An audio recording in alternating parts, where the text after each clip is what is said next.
Bom dia. Ó nós aí de novo, ó, graças a Deus, né?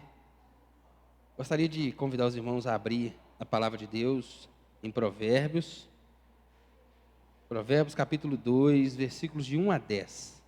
Nós vamos terminar hoje o estudo que a gente começou no domingo retrasado e não tivemos tempo, né, que fala da educação na cosmovisão cristã. Então, para relembrar, a gente começar lendo esse texto aí novamente. Provérbios 2, de 1 a 10. Diz assim: Filho meu, se aceitares as minhas palavras e esconderes contigo os meus mandamentos, para fazerdes atento à sabedoria o teu ouvido, e para inclinardes o coração ao entendimento, e se clamares por inteligência, e por entendimento alçares a voz, se buscares a sabedoria como a prata e como a tesouros escondido a procurares, então entenderás o temor do Senhor teu Deus. Porque o Senhor dá sabedoria, e da sua boca vem a inteligência e o entendimento. Ele reserva a verdadeira sabedoria para os retos, é escudo para os que caminham na sinceridade. Guarda as veredas do juízo e conserva o caminho dos seus santos. Então entenderás justiça, juízo e equidade, todas as boas veredas. Porquanto a sabedoria entrará no teu coração e o entendimento será agradável à tua alma. Amém. Glória a Deus pela sua palavra. Bom, a gente parou os nossos estudos e algumas coisas a gente tinha falado quando a gente começou o estudo aí. Né? Uma das coisas que a gente falou é que educação é sim importante, devemos dar valor de fato àquilo que aprendemos, mas que a educação em si mesma não é aquilo que a humanidade precisa, né? No final de tudo, não é a última coisa que a humanidade precisa. Vimos que países onde a educação é tratada com zelo, com afinco, com o devido valor, quando os professores são respeitados, né? Onde o ensino é valorizado, a gente vê que há sim um grande índice, né, de IDH, de desenvolvimento humano, não se pode negar isso, que países onde a educação é levada a sério, né, os países são melhores, a condição econômica é melhor, né, as pessoas têm uma noção melhor de política, do valor que tem a política, né, para o seu dia a dia, né, tem noção real do que o dinheiro faz, da importância do dinheiro. Então, todas essas coisas a educação traz. O grande problema que a gente viu é que não é como o mundo diz, a educação não vai trazer a redenção que o mundo precisa. Não é através da educação. E a gente, como prova disso, a gente viu alguns países aí desenvolvidos com grande índice de suicídio, onde drogas, né, são usadas, aí, inclusive a liberação de drogas, né, onde políticas públicas, né, a respeito disso, a gente vê que não é bem assim que a coisa anda. Não adianta ter um sistema educacional bom, isso não vai mudar o país, não vai mudar aquela nação, não na sua raiz, não naquilo que realmente precisa ser mudado. Porque o ser humano, a gente sabe que é pecador. Aprendemos com Provérbios, né, o valor do ensino em casa. Vimos que o papel do pai como educador, como aquele que educa seu filho, aquele que ensina seu filho, aquele que fala para o seu filho, que passa para os seus filhos o valor da palavra de Deus, aquele que ensina. Percebemos também, através do mesmo texto de Provérbios, que a criança não é simplesmente passiva nesse processo, né? Que é, inclusive, papel do pai trazer essa criança como uma parte ativa desse aprendizado. Fazer com que ela se interesse, fazer com que ela tenha gosto pelo que ela está aprendendo, né? E valorize aquilo, dê a devida importância para aquilo que está aprendendo. A gente viu também, né, que o ser humano foi criado com a capacidade de aprender e de ensinar. Todos fomos criados com essa capacidade. Que a queda, que o pecado não tirou essa capacidade que Deus deu à humanidade. O homem é dotado de conhecimento e é capaz de adquirir e de transferir conhecimento. Inclusive, né, a gente percebeu aqui através de homens caídos, né, da família de Caim, né, Jubal e Tubal-Caim, a gente viu quem foram os primeiros, né, ali o primeiro que inventou instrumentos cortantes, lidou com bronze, com ferro. A gente viu o primeiro instrumento musical, né, aquele que foi o primeiro a criar gados em tendas.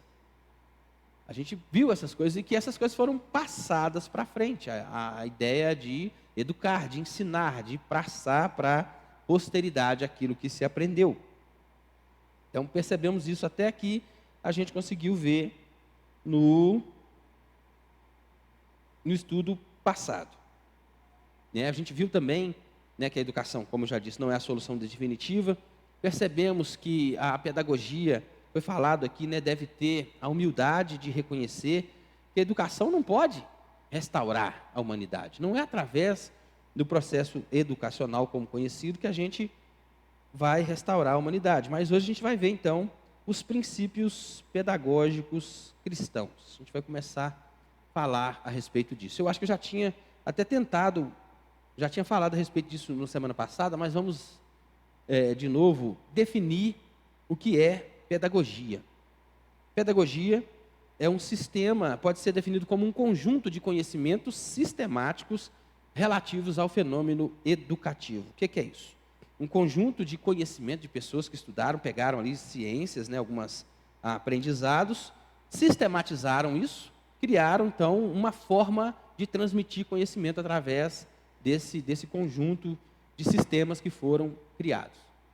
Então isso é pedagogia, um conjunto de sistemas relativos ao estudo, relativos a transmitir, não só transmitir, né, a adquirir conhecimento. A gente sabe que é um campo muito vasto, né? Não pode chegar aqui, e como eu já disse também, a gente tem que ter humildade de falar a respeito de coisas que a gente não domina tão bem assim. Né? Eu não sou pedagogo, não estudei essa área, não sei muito a respeito disso, mas o que eu fiz, né, para tentar trazer para os irmãos aqui, foi dar uma lida no que eu vi aí, no que eu pude ver, né, não do, como é que eu vou dizer aqui, não da mecânica dessa pedagogia, mas da filosofia que está por trás disso aí. A gente precisa tomar cuidado, a gente precisa conhecer um pouco, entender um pouco o mundo que está nos cercando. Então, é um campo vasto, muito grande, né, tanto teoricamente falando, quanto na utilidade prática. A gente vê isso. O crente também não precisa ter, e não tem, graças a Deus, né, a vergonha de aprender com o ímpio. Na verdade, a maioria, né, o mundo aí é ímpio, e temos, os nossos professores aí são ímpios. Nossos filhos estão em escolas aprendendo com pessoas ímpias. Né? Nós aprendemos com pessoas ímpias. Inclusive, eu falo que o meu professor lá, a pessoa que me ensinou a profissão que eu sei, não é um cara que se pode seguir os passos dele, mas me ensinou a profissão que eu tenho hoje, graças a Deus. Aprendi com ele, devo muito a ele. É muita coisa que eu lembro ainda hoje, quando eu estou fazendo determinada função ali, que eu lembro, fulano falava isso, fulano falava, e é verdade, olha só para você ver o que está acontecendo comigo. Então a gente não precisa ter vergonha, porque isso só prova que aquilo que a gente já falou semana passada, que o pecado, apesar de corromper a humanidade, não tirou do homem essa capacidade de transmitir conhecimento e nem de receber conhecimento. Muito pelo contrário. Né? A gente continua tendo essa capacidade. O problema é que ela está meio deturpada.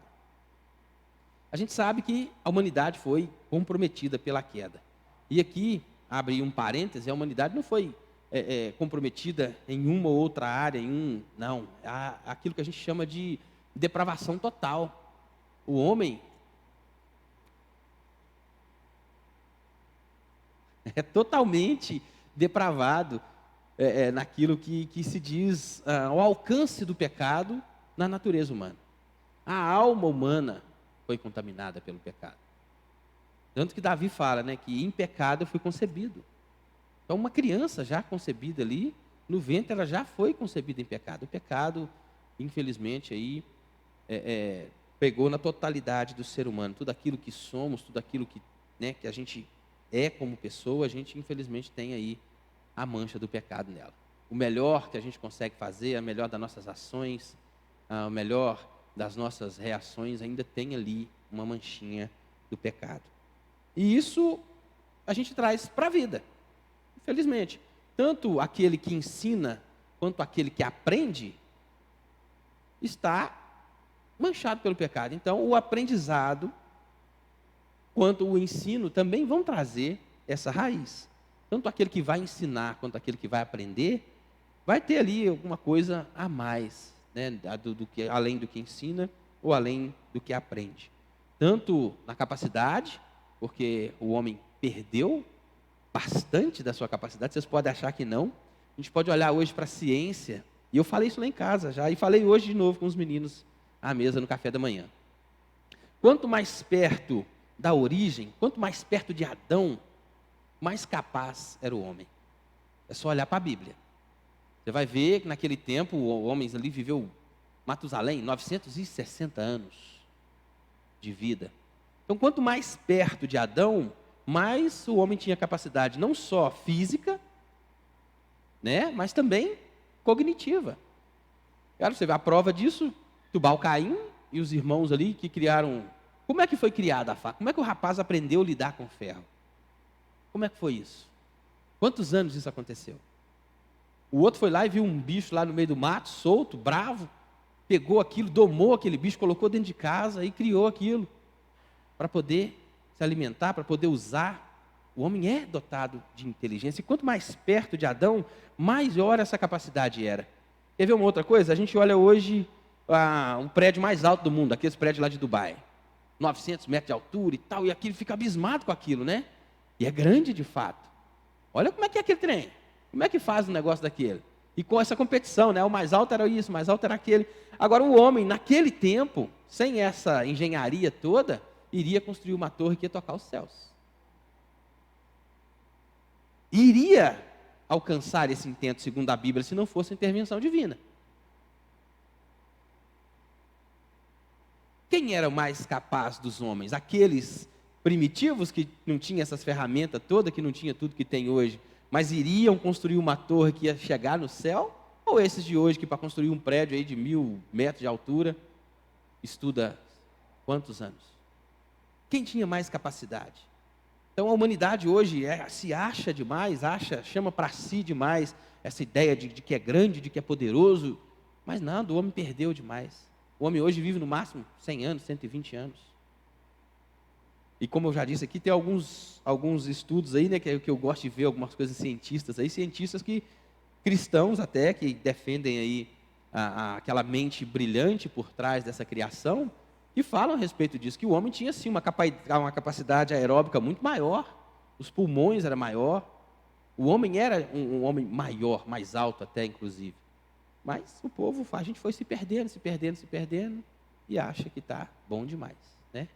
Hoje, antigamente a categoria mesmo aí viviam 60, 70 anos de idade, hoje a perspectiva de vida aumentou. Porque hoje o homem avançou na questão de remédios, de medicamentos, de tratamento, disso e aquilo, e consegue dar uma sobrevida. E se acha demais, porque faz isso, já que eles viviam sem. O meu sogro viveu 90 e tantos anos sem nem precisar de remédio. Né? Então a gente vai perdendo e achando que está ganhando cada vez mais. E não consegue perceber disso. Por isso a cosmovisão cristã, ela avalia, o nosso propósito aqui é trazer uma avaliação para o mundo, para a educação, para o sistema educacional, no geral, para o mundo que a gente cerca, à luz da Bíblia. Essa é a função do nosso estudo aqui. Eu vou falar alguma coisa aqui de construtivismo, mas muito pouco, muito superficial mesmo. Depois, hoje, após o estudo, vou colocar no grupo da Vida Nova um link do presbítero Solano Portela, que foi um dos que eu li para poder passar por esse estudo aqui. Muito, muito interessante, quem quiser ler, vale muito a pena. Ele aprofunda um pouco mais nessa questão do construtivismo, fala dos piagetianos, né, das pessoas que defendem aí, e da filosofia que está por trás de tudo isso que a gente tem visto nas nossas escolas aí. Eu acho que é uma leitura válida. Eu vou colocar no grupo da Vida Nova assim que eu terminar o estudo aqui. Então, o que a gente precisa a gente precisa olhar para tudo isso através da Bíblia. A Bíblia tem que ser o nosso direcionamento, o nosso óculos, a nossa lente, para tentar compreender tudo isso aí. O relato da criação, a gente já viu que deixa claro, né, que os homens são racionais e relacionais. Não é simplesmente a questão de sermos racionais, de termos capacidade de pensar. A gente foi criado para o relacionamento. Ninguém é uma ilha, ninguém vive sozinho, ninguém é independente, ninguém é autossuficiente. Então, e o homem é capaz de fazer julgamentos lógicos para aprendizado. E a gente precisa criar um contexto onde há uma confiança maior, onde há até uma relação de amizade, é muito mais fácil se transmitir conhecimento. E é outra coisa que a gente entende, que a Bíblia nos mostra, que a gente vê isso claramente, inclusive é só olhar uns para os outros, é que nós somos individuais. Cada um de nós é um ser completamente diferente do outro. Ninguém aqui é igual a ninguém. Ninguém pensa da mesma forma a respeito de muitas coisas, ninguém gosta das mesmas coisas, ninguém recebeu, de fato, exatamente a mesma educação. Então, cada ser humano é um ser único.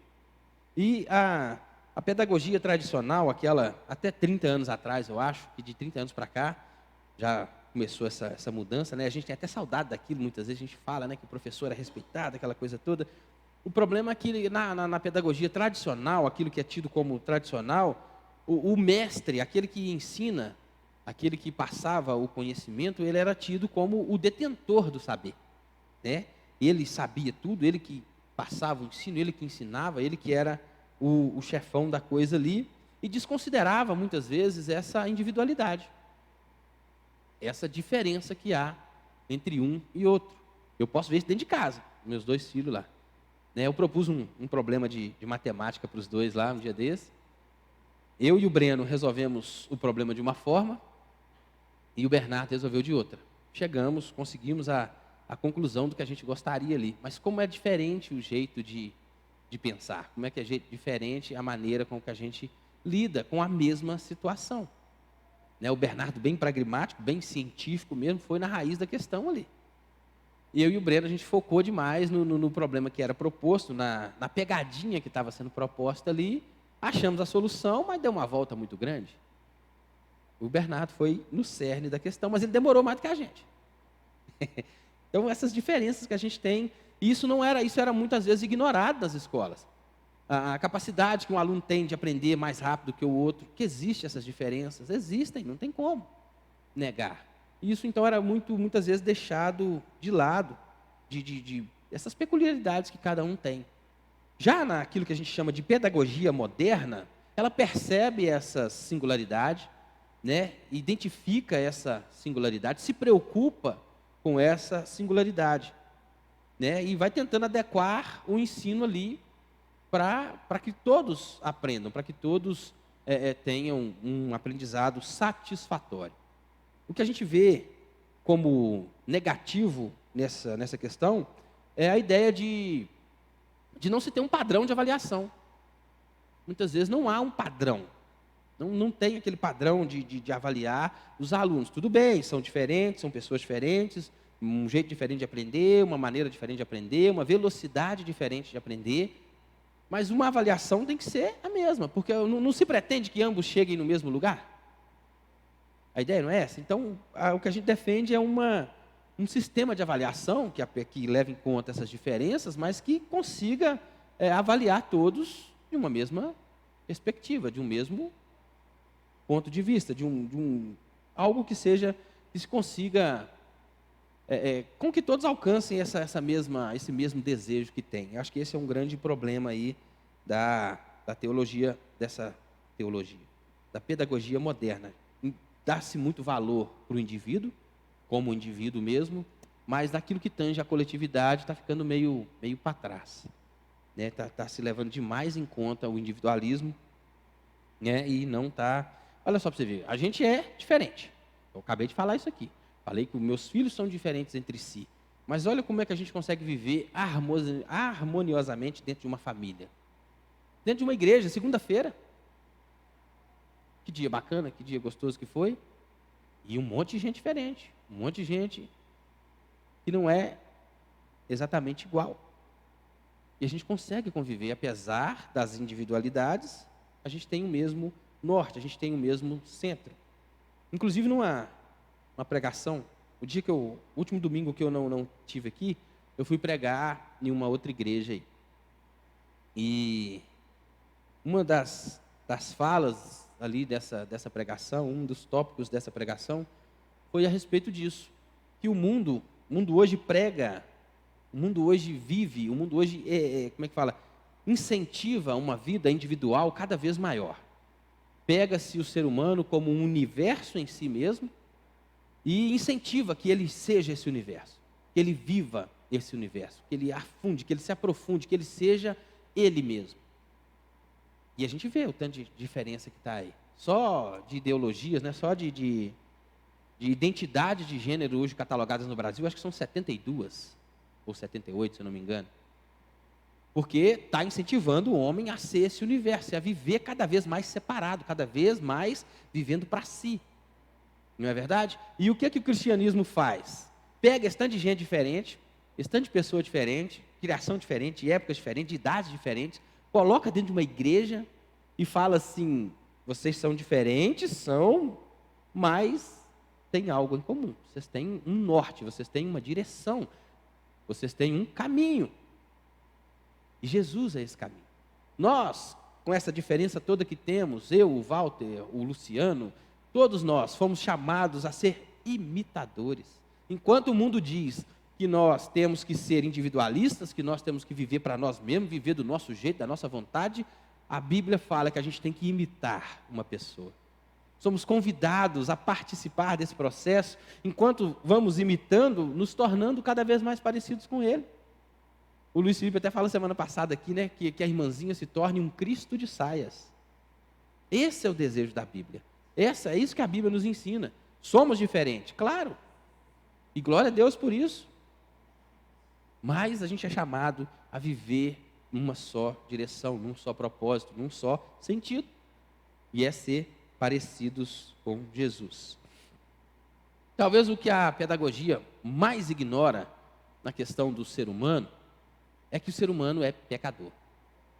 Acho que isso não é levado em conta, porque esquece de que o ser humano é manchado pelo pecado. Como eu disse, ele é totalmente, né, depravado, ele é totalmente tocado pelo pecado, seja onde for.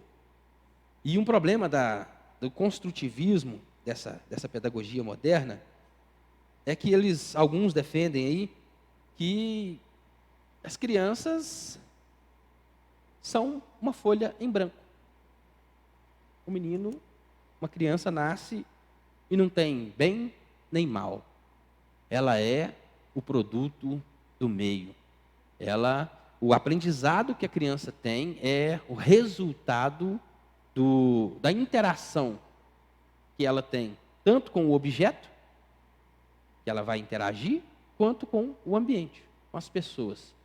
Eles defendem que isso é o aprendizado, é uma construção, por isso é chamado de construtivismo. A criança está ali como uma folha em branco. E que vai aprender, vai ser escrito o que a gente colocar nela. E defende, inclusive, a ideia de que isso é negativo, de que os pais não deveriam influir tanto, que a criança deveria aprender por si só, ter as suas próprias experiências, aprender no contato uma com a outra, uma criança com a outra, ela iria aprender que a maldade não é inerente da criança. E a Bíblia defende justamente o oposto. É verdade? Que a criança, ela é pecadora, ela é manchada pelo pecado, e que ela tem o mal, ela tem a maldade dentro de si, e que não adianta soltar o bichinho ali no meio de um monte de outra criança, ela vai aprender o como. Não? Então, um dos problemas é esse, de considerar a criança uma folha em branco, algo que precisa ser formado ainda, né? Está sendo ali, num certo grau, a gente precisa sim formar essa criança, mas a criança não é um ser puro assim. Não é dessa forma, não é desse jeito com que eles defendem que isso é. E o sistema de ensino hoje, ele é baseado, a tentativa é de se tornar um ser humano autônomo, de pegar e fazer com que ele tenha a capacidade de como é que eu vou dizer aqui, de construir sua própria estrutura moral. Ele tem essa capacidade de sozinho construir a sua própria estrutura moral. É isso que eles defendem aí. E tem né, trabalhado para que essa pessoa consiga, né, viver de uma forma que, como é que eu vou dizer? Eu anotei, que eu vou ler, tem coisa que a gente tem que anotar. Né, então, eles tentam fazer isso, com que a pessoa seja autônoma, que ela tenha capacidade, tanto de pensar, de agir, de reagir, de não ser tão influenciada assim mais pelo meio que a cerca.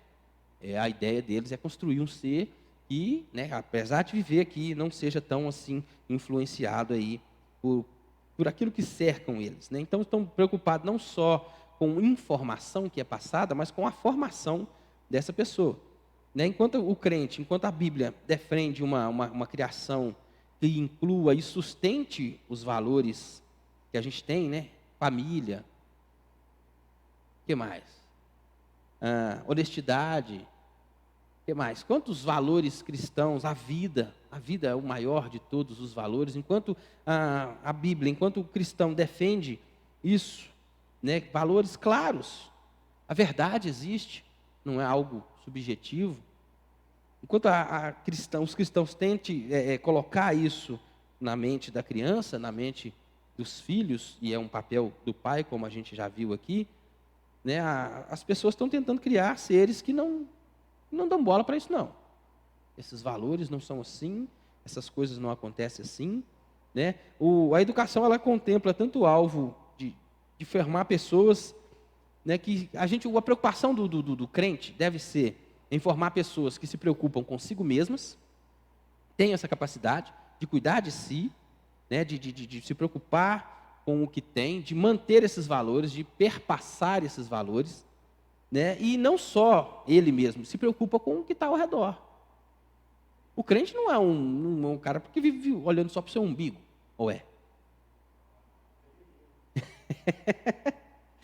Entende? A nossa preocupação é formar cidadãos de bem, luz e sal na terra, formar pessoas que vão influenciar a sociedade, médicos, doutores, engenheiros, professores, pedreiros, carpinteiro, mecânico, mas que têm valores, que vão levar isso para a vida e que vão influenciar o mundo em que vive, a forma que vive. A natureza também se preocupa com o mundo. O crente não é aquele que sai destruindo tudo de qualquer jeito, ou não deveria. Não é uma preocupação que a gente, em família, tem, sempre que viaja, sempre que vai para os lugares, é de deixar o espaço limpo, o ambiente limpo, não se joga lixo na rua, não chupa bala no carro e sai jogando papel na rua. É pouca coisa, mas essa consciência que a gente precisa ter de que nós estamos no mundo, fazemos parte do mundo e temos um dever com ele. Aquilo que foi passado para Adão lá também é nosso dever, de cultivar e guardar. Olha o texto de Filipenses capítulo 4, versículo 8, eu quero ler com os irmãos aqui. Finalmente, irmãos, tudo que é verdadeiro, tudo que é respeitável, tudo que é justo, tudo que é puro, tudo que é amável, tudo que é de boa fama, se alguma virtude há e se algum louvor existe, seja isso que ocupe o vosso pensamento. Então, um ensino subjetivo, algo interno. Você tem que internalizar isso na sua criança, no seu filho. E, versículo 9, o que também aprendestes, e recebestes, e ouvistes, e vistes em mim, isso também praticai. E o Deus da paz será convosco. Tem duas vertentes nesse versículo aqui. Aquilo que é subjetivo, aquilo que é interno, aquilo que é, né, que a gente deve internalizar, e o resultado que isso causa. Que é o versículo 9. Que é praticar essas ações, que é praticar esses ensinamentos, que é viver essas verdades. E a consequência? O Deus da paz será convosco. Muito boa essa fala sua. Eu só corrigiria uma coisa aí. O hoje. Não é hoje, né? Sempre foi assim. Essa é a grande realidade, né? Os pais, o mundo sempre foi ruim, sempre teve... Claro que o acesso à informação hoje está muito maior. Essa é a sua preocupação, talvez com o hoje, seja esse acesso facilitado à informação demais. Né? Muita informação, você não tem capacidade de processar. Tem coisa que o menino de 5 anos de idade não devia nem ter acesso, e vai lá e lê, olha, vê, assiste, e o cérebro dele, a mente dele ainda não está naquela idade de capturar tudo aquilo, de digerir tudo aquilo, né? De compreender tudo aquilo. E é um problema sério. E quando essas perguntas vêm, e são cada vez mais complicadas, nós pais temos que estar preparados. E tem que estar preparado, gente. Ah, mas fala assim, tem que estar. Você é pai, você é mãe, é seu dever. E, gente, quando fala dever, é algo tão pesado, é um prazer, é algo tão bom quando um filho chega e pergunta alguma coisa para a gente. Meu filho, o Bernardo está um homem já, e ainda me chama de papai quando chega, papai, eu vi isso aqui na escola, como é que é aquilo? Não tem coisa melhor, gente, que você sentar e estudar, ensinar seu filho, aprender com seu filho.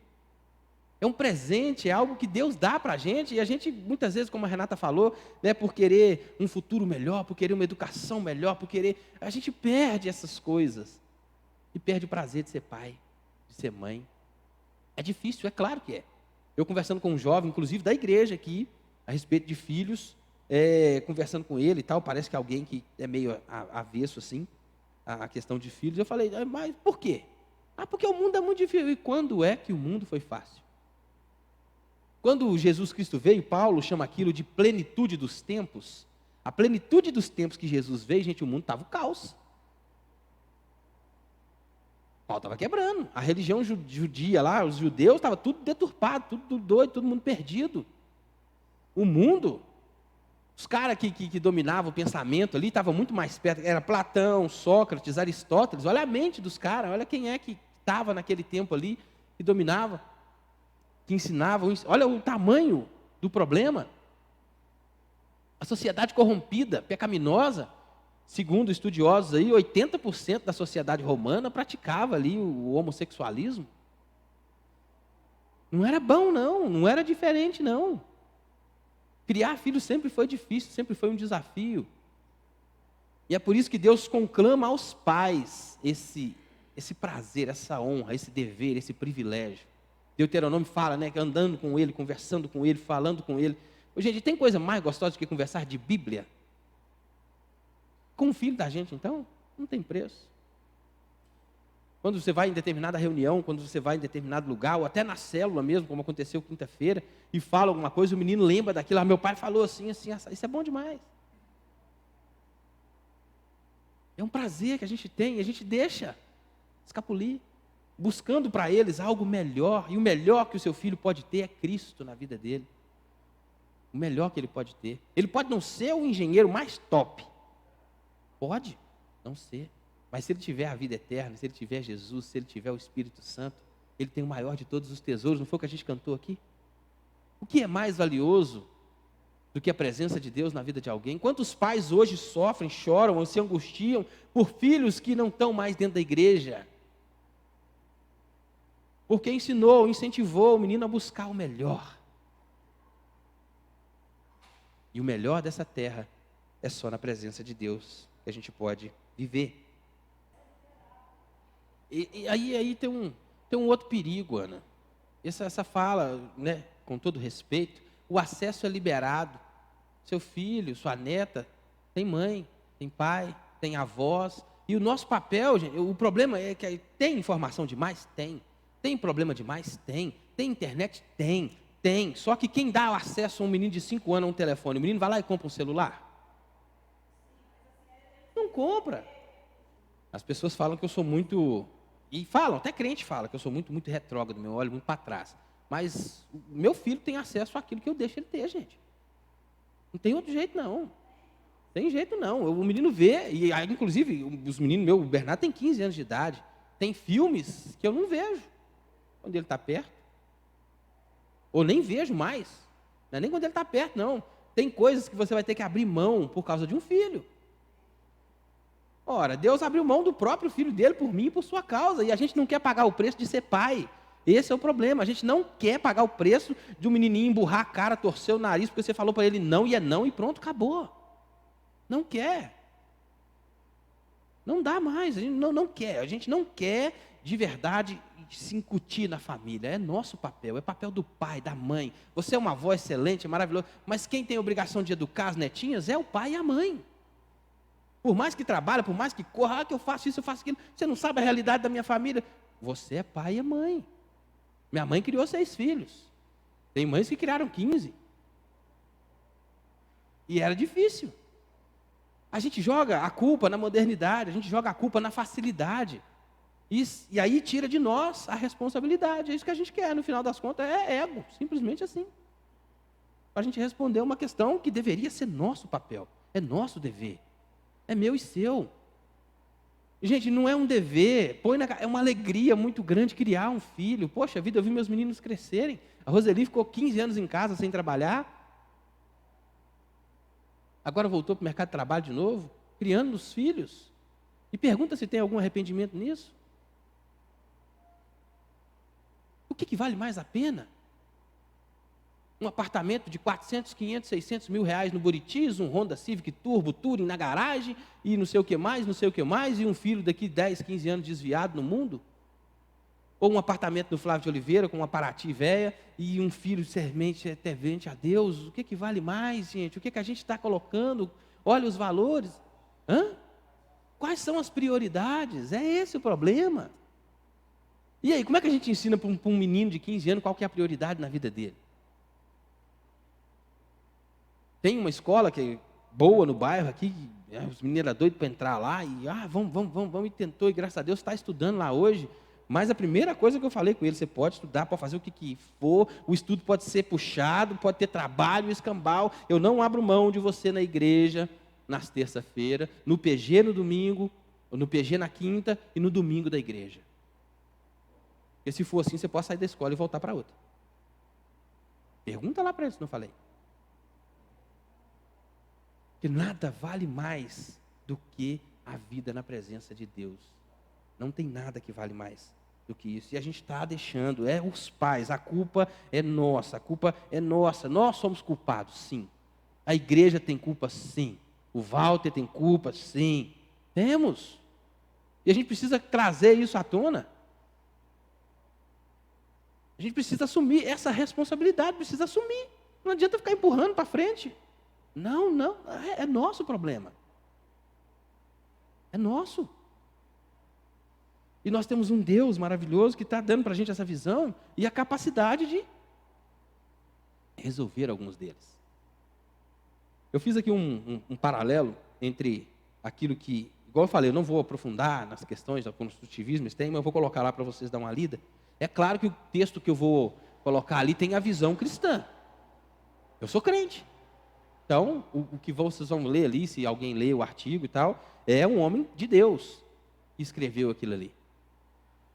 Então, eu vou colocar daqui a pouquinho. Conhecimento. A Bíblia. O que a Bíblia diz a respeito do conhecimento? O conhecimento, ele não é construído. Segundo a Bíblia, não. O conhecimento, ele é transmitido. Ele é desvendado. Nós transmitimos conhecimento. O conhecimento é absorvido, a gente transfere conhecimento para o filho, para o neto, para a criança, para o outro. Enquanto o construtivismo diz que o conhecimento é construído a partir de uma interação com o objeto e com o meio, a Bíblia diz que o conhecimento ele é transferido. E um problema da filosofia construtivista, isso existe, está ali, vocês vão ler o artigo, é aquela ideia de que a verdade não é assim. Verdade, segundo o construtivismo, a verdade não é algo objetivo.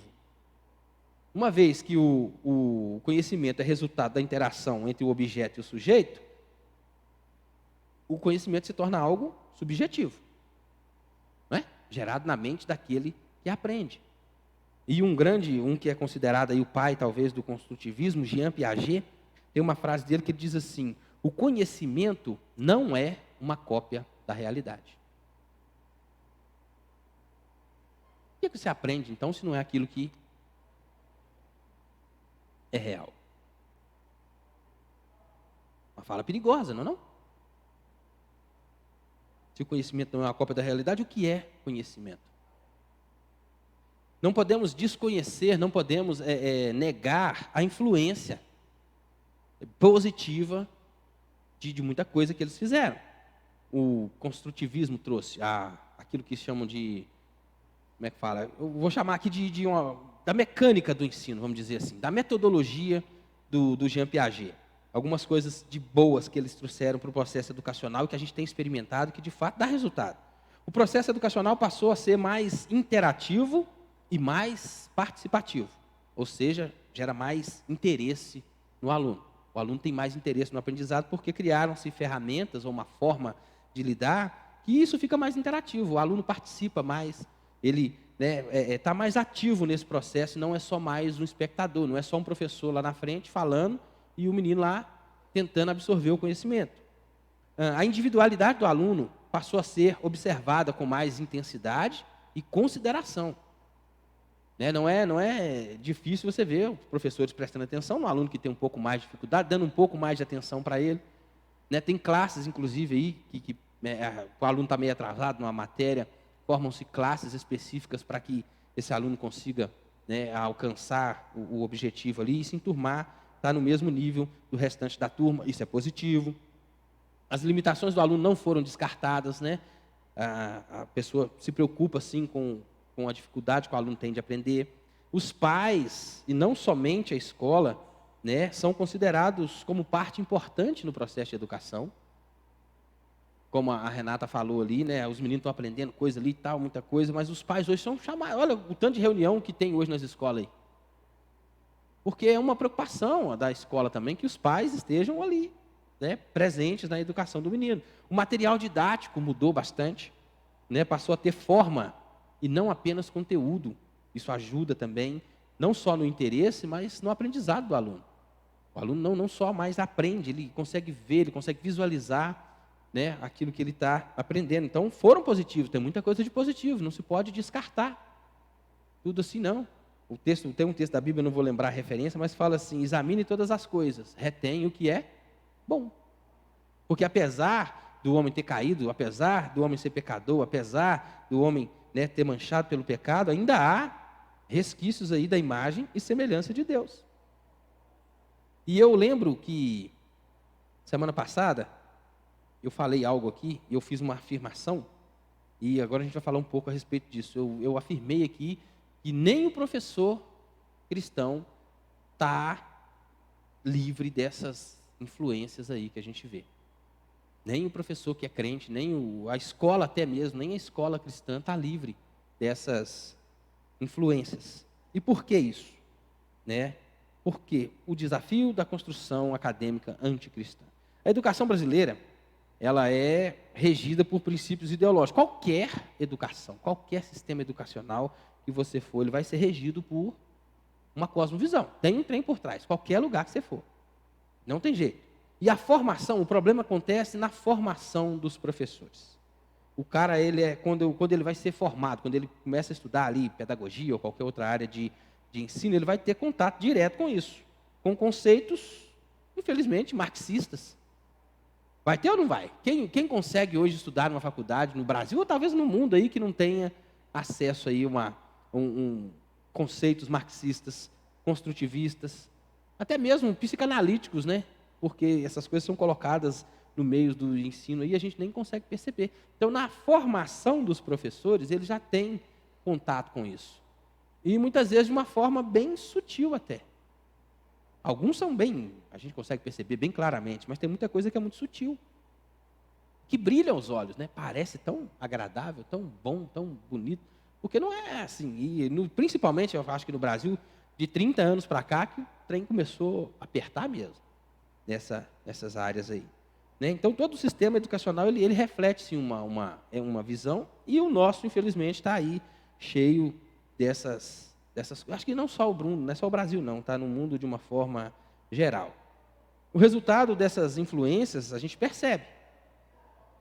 A gente percebe que até professores cristãos, você vai conversar sobre determinado assunto, você vê que a ideia não é tão fundamentada assim, já não tem aquela firmeza, já não tem aquela certeza mais, já não tem aquela segurança mais naquilo que a Bíblia fala, naquilo que é bíblico a respeito do ensino, porque é tão subjetivo, é tão pequenininho, e aí vai tomando essas contas. A ideia por trás é até boa, de formar, como eu disse, um ser autônomo, que consegue aí está um pouco livre, das influências aí, da dominação ideológica, da economia. A ideia era formar um ser que conseguisse viver sem ser totalmente, como é que fala? Agarrado por tudo isso, né? Por tudo que está por trás aí. Mas, infelizmente, o que a gente vê é justamente o oposto. O que a gente vê na prática, o que a gente tem é professores acuados, desmotivados. É ou não é? No nosso caso, ainda mal pagos, muito mal pagos. O professor no Brasil é mal pago, sim, não adianta a gente achar que não. E a gente vê aí também, não são respeitados por alunos que não aprendem. O aluno, essa tal dessa, como é que é o nome do rapaz aí, gente, que eles falam aí do Paulo Freire, né? Essa coisa aí, rapaz, né? Negócio é difícil. Então você vê alunos, professores desmotivados, acuados muitas vezes, até violentados verbalmente, fisicamente, por alunos que não quer aprender, que não vai aprender nada, conteúdos que vai fazer falta para ele no futuro. Então tinha-se uma ideia, mas a filosofia por trás tornou esse trem desse jeito que a gente está vendo aí. E o pior disso tudo, a gente tem uma geração individualista. Jamais acho que o homem pensou tanto em si mesmo como essa geração nossa aí. Cheia de rebeldia. Pensa na turminha rebelde. Difícil. Difícil? E meus filhos são crentes, graças a Deus, mas também não é fácil, não. Tem hora que tem que dar uma podada no tupete ali, porque os bichinhos incham demais, rápido demais.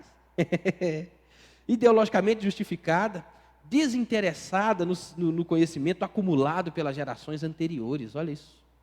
É assim ou não é? Quando você quer falar com alguém, com algum adolescente, com algum jovem aí, mas isso é passado. Retrógrado. Não é assim. A vida hoje é melhor, está moderno. Já não tem interesse mais naquilo que a gente aprendia, no conhecimento que a gente traz. E o Brasil é um dos países onde menos se respeitam essa questão. Olha como é que o idoso é maltratado aqui. A gente não respeita o conhecimento que o outro traz, a gente não quer aprender com o outro, a gente não dá valor àquela bagagem toda que ele tem.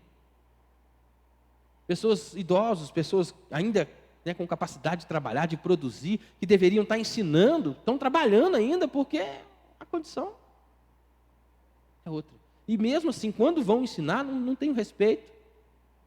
Não são vistos com o devido valor. É ou não é, gente? O Brasil é terrível com a questão do idoso. Pessoas que produziram, que fizeram, que merecem respeito, merecem um olhar diferenciado. E o que a gente faz? Está nem aí. Joga os velhos para o cantinho lá, se puder enfiar numa casa de repouso, está bom demais. Perdeu o respeito.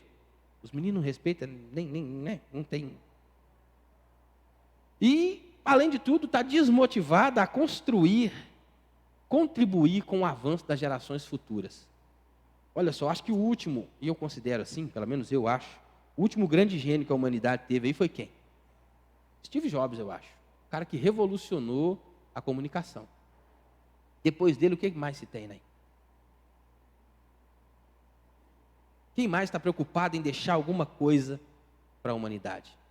De grandes pensadores, de grandes produtores, quem é que não está preocupado só consigo mesmo? Pega aí o mais rico do mundo aí, como é que chama? O Elon Musk aí, ó.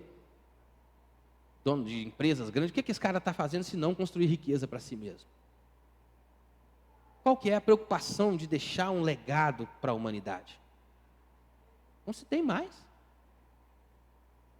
Ninguém pensa nisso mais, não. O que vai ficar depois? O que importa é o eu. O que importa é agora. O que importa é o hoje. Uma geração despreparada para cumprir o mandato cultural e social no mundo de Deus. Isso aqui, inclusive, dentro das igrejas. Está terrível o trem. Não está fácil, não. E quando a gente vê um encontro igual ontem, né, teve lá o DNA, o Dia Nacional do Adolescente, que coisa boa, bacana. Ainda assim, naquele ambiente, você consegue perceber tanto de caminhos dos nossos jovens. Já não tem mais uma unidade, gente. O crente já não caminha para uma só direção, mas não. Estamos perdendo. Feio para o mundão aí, ó. Porque muitas vezes a gente não quer pagar o preço de ser o tranqueira lá, que é o carrancudo, que é o, né? É o legalista, inclusive, uma palavra que eu detesto dentro de igreja, gente, legalismo. Isso é legalismo. E é isso, rapaz, certo é certo, a Bíblia falou que é certo e ponto. Tem esse trem não tem valores que a gente não dá para negociar não, só que a gente está negociando tudo. Virou comércio, infelizmente. Olha o que diz 2 Pedro. Como é que a Bíblia é um trem atual, né? Mais atual do que o jornal de amanhã. 2 Pedro 2,10, olha só. Especialmente aqueles que, seguindo a carne, andam em imundas paixões e menosprezam qualquer governo. Atrevidos, arrogantes, e não temem difamar autoridades superiores. É um pouquinho do que nós estamos vendo aí, ou não é? Aí a gente precisa se preocupar. Qual que é o nosso papel? Ah, Walter, mas nós não vamos mudar o mundo, não. A igreja lá do primeiro século mudou. Jesus veio na plenitude dos tempos, o tempo estava uma bagunça. Depois de Cristo, o mundo virou aquela maravilha, né? Olha a Europa, com os reformadores, como é que cresceu, como é que foi, que coisa linda que foi feita. E a igreja moderna? Qual diferença a gente tem feito? A vida nova, será que se essa igreja fechar hoje, Deus me livre, e que diferença a gente vai sentir falta? O bairro vai sentir falta? Como é que nós estamos? A gente está aqui todo domingo aprendendo, toda terça aprendendo, mas é para a vida, é para levar para a vida, é para colocar em prática essas coisas. Para praticar. Muitas vezes, gente, ser crente é ser chato mesmo. É ser pedra. É ser aquele cara que o outro vai vir, a ideologia vai vir, vai bater e vai parar em você. Tem discussões, tem certas coisas que você está no meio ali, infelizmente você está ali, e nem porque quer, mas que você precisa se posicionar. Tem certos debates que não foi você que começou, mas você está ali, está incluído no meio, o povo está metendo a ripa na igreja, no crente, no pastor, isso e aquilo, e você está ouvindo aquilo e o povo sabe que você é crente. Quem cala, consente. O que nós estamos fazendo, gente? De verdade, qual o papel, qual que é a diferença, qual que é a relevância que eu tenho feito na casa de um cliente quando eu entro para fazer um trabalho, para fazer um serviço? Qual a relevância, qual o papel, o que os meus filhos têm feito na sala de aula? Como é que esses meninos são vistos ali?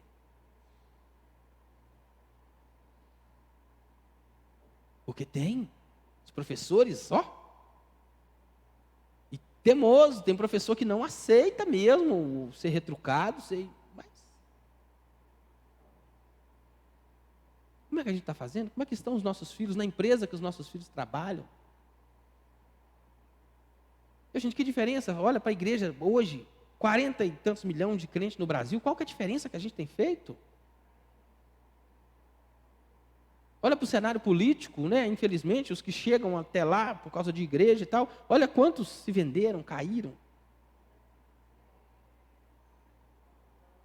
E aí você olha para a Bíblia, né? Para a história da Bíblia, um jovem, um adolescente, resolveu no seu coração dizer não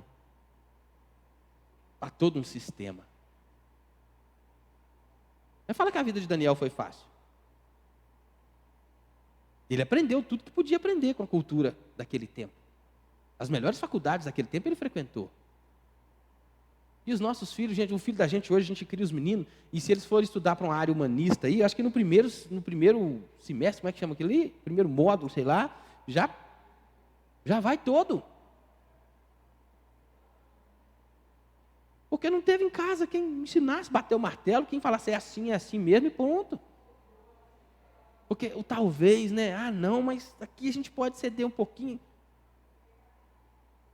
E a gente está caminhando do jeito que está.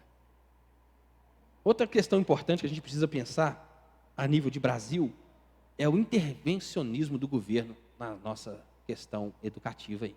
Isso acontece demais. E vem com força demais. Você vê, 2013 mesmo, aquela lei que foi aprovada, de pôr o menino na escola com 4 anos de idade. O pai pode não concordar.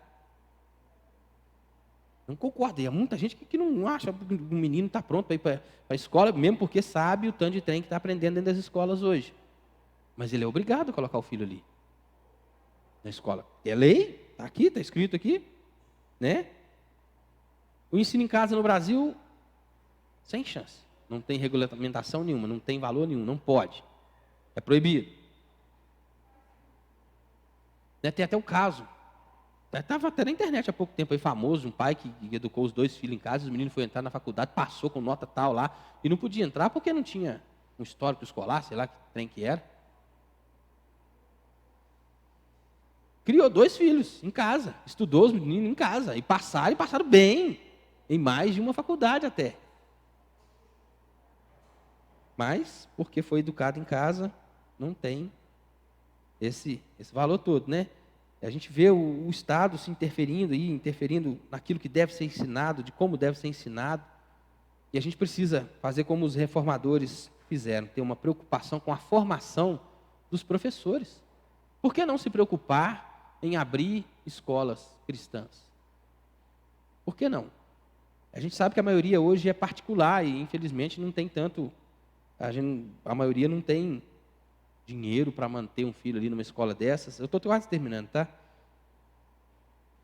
Mas ainda aquele pai que não tem condição de ter um filho numa escola com uma visão cristã, e como eu disse, até dentro dessas escolas, as coisas já não estão tão bem assim.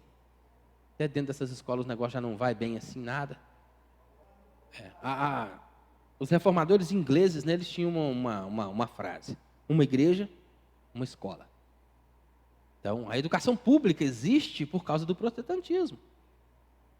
A preocupação que o povo tinha, que o povo aprendesse a ler primeiro para compreender as escrituras, para não ser levado por qualquer falso vento de doutrina, para conhecesse a palavra de Deus, né? A primeira preocupação era essa, mas depois dava-se valor para o aprendizado, para aquilo que era aprendido. Porque uma pessoa bem informada, gente, é uma pessoa que produz muito mais, gera um mundo muito melhor à sua volta. Uma pessoa bem educada, com uma formação bacana. E o que a gente precisa entender é que a gente tem que ter, o ideal era que tivesse cada vez mais, né? Mas a gente sabe que é difícil, e até as que tem, por causa da formação dos professores, hoje a gente sabe que está meio torcida aí a questão do ensino. Então a gente precisa disso. E os pais que não têm condição de pôr o filho numa escola dessa, a gente precisa estar aí cumprindo o papel de pai e de mãe em casa. É nosso dever. E como eu disse, é mais que um dever, é um prazer, é uma alegria, né, estar junto com os meninos aí. Concluindo aqui, né, o esforço educacional sempre marcou aí, como a gente disse, o protestantismo. Inclusive grandes nações, os Estados Unidos, Harvard, tem uma outra universidade famosa aí também, que foi criada assim, hoje não pode nem pregar lá dentro mais. Tinham grandes universidades, tinha uma capela, teve um caso, aquele avivamento que aconteceu recentemente nos Estados Unidos, aquilo foi numa faculdade. Aquilo ali foi um culto que começou numa capela de uma faculdade. Mas hoje é proibido, hoje não se pode mais falar de Deus, hoje não se pode mais, né, falar livremente de Deus dentro das escolas. A filha de Billy Graham, certa vez, foi questionada a questão da violência nas escolas, né, daqueles doidos lá que entra atirando lá de vez em quando, acontece aquilo. O país, de uma forma geral, como é que está? O sistema educacional, como é que está? Aí perguntaram para ela, por que você acha que está desse jeito? Ela falou, eu não acho, não, eu tenho certeza. Porque tiraram Deus das escolas. É simples assim. É simples assim. E os pais, muitas vezes, estão tirando Deus de dentro de casa. A gente precisa trazer os nossos filhos, gente, sentar com os meninos, falar de Bíblia, conversar. Talvez eu não sei muito, não, Walter. Poxa, mas um versículo que você lê com um menino ali, uma explicação você não sabe, procura alguém que talvez você pensa que sabe mais, o pastor. Manda uma mensagem, manda um WhatsApp, fulano, o que é isso aqui? O que quer dizer isso aqui? A gente precisa buscar isso, inculcar na cabeça das crianças, porque senão, daqui a pouco o mundo vem com força mesmo e leva embora. E aí, já era. Aí é só lamentar, né? Então, eu termino por aqui o estudo e trago essa reflexão aí, para nós que somos pais, nós que sabemos como anda o nosso sistema educacional aí, a gente está alerta, a gente está ligado, a gente ficar focado no que os meninos estão aprendendo e em casa fazer o nosso papel. Porque eles precisam sim aprender, precisam sim de estudo, é claro que precisam, não tem ninguém negando isso aqui não, mas eles precisam muito mais de Jesus do que qualquer outra coisa. E aí nós vamos ter essa alegria, esse prazer, esse regozijo, essa oportunidade de conversar com os nossos filhos, de falar de Cristo para eles.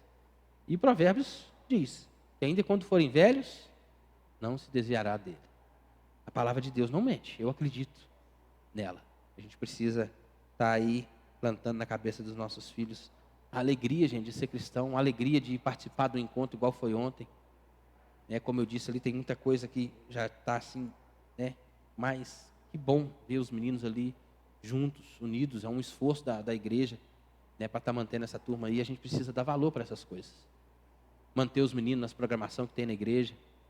A gente está vendo aí a galerinha aí lá no nosso futebol, já está aumentando os meninos. Já chegou mais um lá para sexta-feira. Esse é o nosso papel, trazer os meninos para perto, mantê-los perto. E viver de uma forma que eles possam olhar para a gente e copiar. Eu me preocupo muito com isso. Se os meus filhos seguirem os meus passos, se fizerem o que eu faço, como é que eles vão viver nesse mundo aí? Bem? Vamos orar? Senhor meu Deus, em nome de Jesus, nós te agradecemos por tão rico assunto, ó Pai.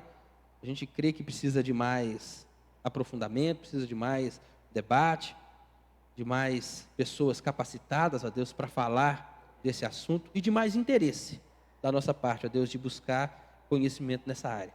Pedimos ao Senhor, ó Deus, que como o Senhor mesmo trouxe o alerta, o Senhor nos ajude a encontrar as ferramentas, ó Deus, para praticar essas verdades na nossa vida. Em nome de Jesus, ajuda a gente a pensar, ó Deus, a conhecer o mundo do jeito que está à nossa volta, Pai amado, e oferecer os nossos filhos, ó Pai, o antídoto para todos esses venenos, que é a palavra do Senhor. Nos ajuda enquanto pais, enquanto educadores, enquanto filhos também, ó Deus, que em nome de Jesus a gente possa, de fato, levar glória ao nome do Senhor. Que a gente seja sal e luz nessa terra, Pai, que seja assim, para a glória do Teu nome, em nome de Jesus, amém.